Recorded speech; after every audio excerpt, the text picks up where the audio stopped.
What's good, people? It's about that time to randomly relate, reverse rants, no hate. So, just want to bring something to y'all attention. Artur Beterbiev, he just beat Joe Smith. Now, he was being interviewed after that fight, and he was asked about the Bivol fight and even possibly fighting Canelo. And Artur Beterbiev said, "Oh, I definitely want the Bivol fight. That the unification to Undisputed. Yes, definitely yes. Make it happen. I want that fight." Then I started seeing people making videos, and I'm reading and looking at the thumbnails, and I don't watch all of this shit, to be honest with you. Most of it, I really don't. It depends. Like I said, it's certain videos, depending on where it's coming from. I don't really take it as news from these other channels because if certain things are just hearsay. Well, anyway, they were blaming Bivol, saying, Beterbiev saying that, he's backtracking now. He thought about it. That motherfucker's scared. He don't want to fight Bivol, blah, blah, blah. Well, it wasn't Artur Beterbiev saying, he don't want to fight him anymore, and he backpedaling out of it. No. Bob Arum was being interviewed, and he said, they asked him about, Artur Beterbiev fighting against Bivol. And he said he would never let any of his fighters fight matchroom fighters. He would never let his fighters fight DAZN fighters, dead zone. That's what he called them, dead zone fighters. He said nobody watched the app. They're not making any real money over there. They're just, it's a streaming service. They're not pay-per-view, and nobody cares about it. Sooner or later, Eddie Hearn is going to be coming over here trying to make deals with us. I have no interest in fighting any of those guys over there.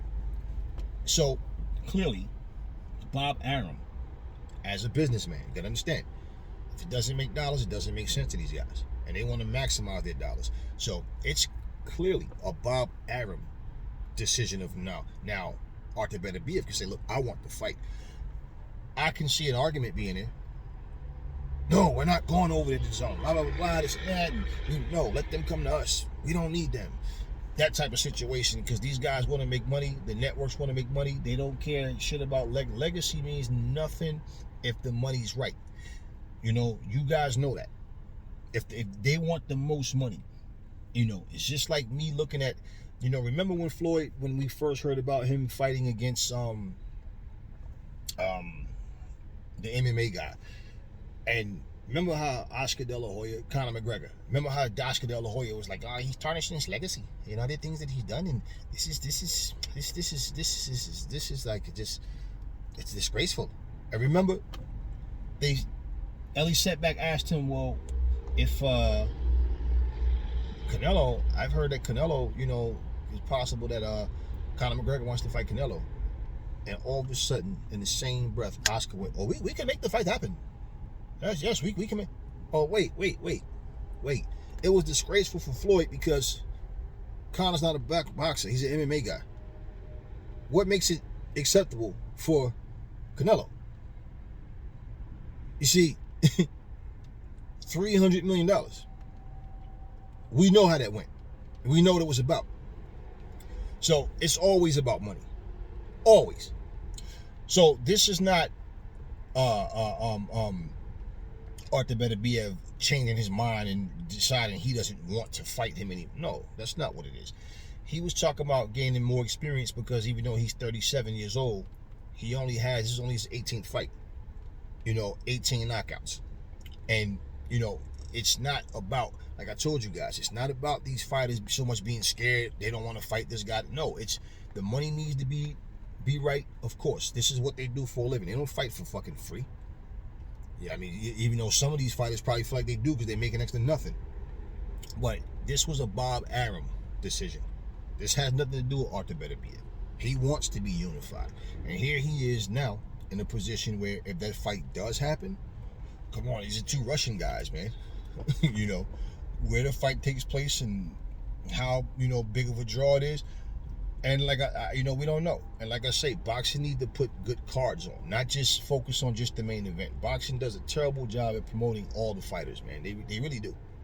They need to take a page from the UFC, man. I mean, UFC press conferences are packed full of people, and boxing, it only happens with certain people if it's a lot of people in the audience, But at the end of the day, this was not a thing of, like I said, the fighter is scared to fight the other fighter. This is a business decision that Bob Arum clearly said he don't have any interest in fighting on DAZN. He doesn't want to do any business with these guys. He's not putting his fighters in there with those guys. So the only difference, and let me say this clearly, the only difference, with Floyd Mayweather and Leonard Ellaby saying that they were trying to keep all their fights in-house. It's the same thing as Golden Boy, Top Rank, and all these other companies. The only difference with Floyd and Leonard Ellaby, Mayweather Promotions, is they were honest about it. They're the only ones that clearly makes, hey, we want to keep it all in-house. They all do the same thing.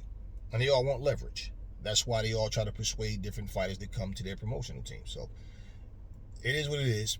I definitely wouldn't mind seeing, Artur Beterbiev versus Bivol. I think that'd be a solid fight. Who wins? I don't know. That's the whole point about tuning in to watch the fight. So Bob Arum made it clear. So let me know in the comment section. Do you guys think that fight will happen? Not only do you think it will happen, but Artur Beterbiev, even expressed going down to 168. And if he did that, who he's going down there for. And the same thing with Bivol, wanting to fight Canelo. So I don't think that either one of them want to go to 168 to stay. It depends if they feel comfortable at that weight. And I think both of them can do it. And honestly,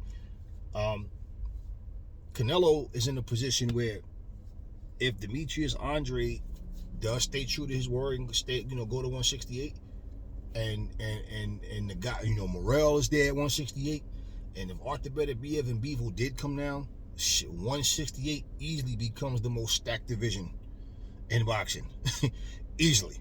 So let me know in the comment section what y'all think, man. Do y'all think that it's possible these guys really will come down? And Canelo, after losing, he still holds titles at 168, and he's still, considered the face of boxing. So, how y'all see this playing out? Because I think he beats Triple G. I think he beats Triple G. After he gets Triple G out the way, do you think it's a rematch with Bivol at 168? Do you think that Demetrius Andre finally gets the shot against Canelo? Because he has it's stacked now. Because this guy Morrell, they got some guys, man.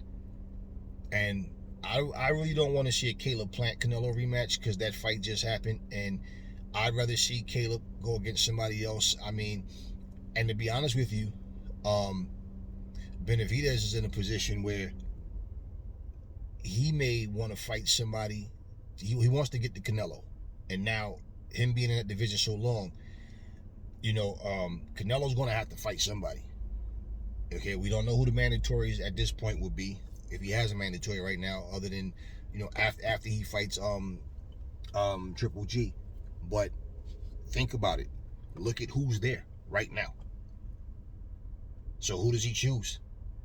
Because at 168, if those guys really made that move, and it would simply be because there's nobody in the division at light heavyweight that has the name that Canelo has, have that type of exposure. But now after Bivol beat him, for Bivol to come down, and pretty much Bivol's not a shit talker. Let me tell you guys something that I heard his wife say, and I really respected that. His wife made a short video saying, people are saying that, even though after we beat Canelo, we're still not the face of boxing. We may not be the face of boxing, but we're definitely the brains of boxing. How about that?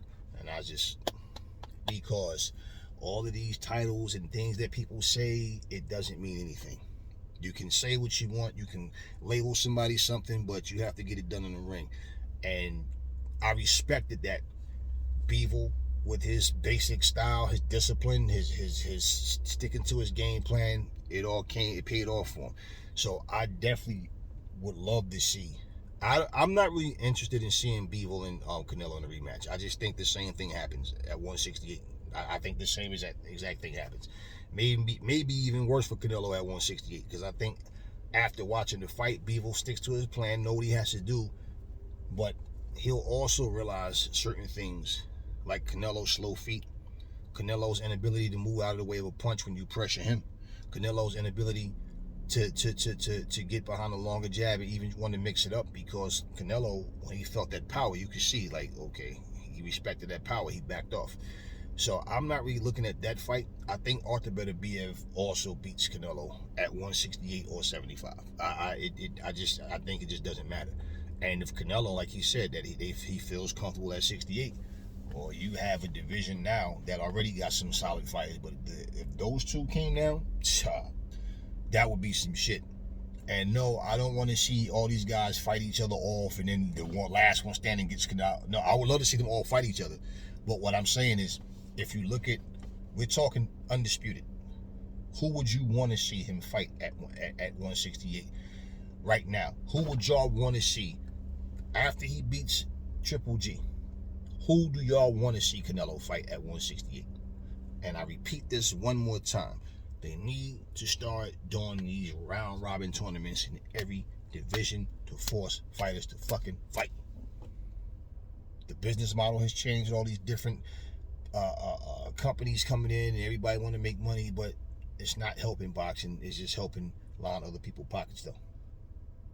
So the 168 will be super hot with the addition of those two guys. So let me know in the comment section what y'all think. Never fall in love with lies. Remember, the truth brings hate out of people, and I will catch y'all on the next video.